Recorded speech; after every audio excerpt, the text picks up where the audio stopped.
করি না ইউজুয়ালি। আজকে আপনি জোর করে মোটামুটি ধরে সাজগোজ করালাম।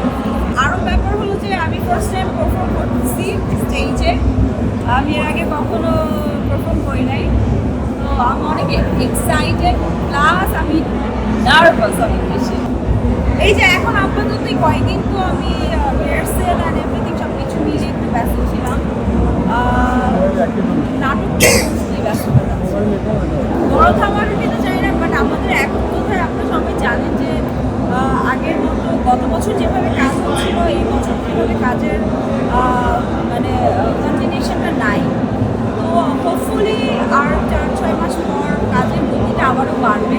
অনেক ভালো লাগছে। আমি বরাবরই হচ্ছে যে কোনো নতুন কিছু শুরু করবার আগে লাইফে কোনো নতুন কিছু চেঞ্জেস যখন আসে তখন আমি হেয়ার কাট করে স্টেজে উঠতে হবে। আমি স্টেজে উঠলে আমার হাত পা কাজ করে যায়, মানে এতগুলো ক্যামেরার সামনে আমি ভয় পাচ্ছি না, কিন্তু স্টেজে উঠলে আমার অবস্থা খারাপ হয়ে যাবে। I don't know, hopefully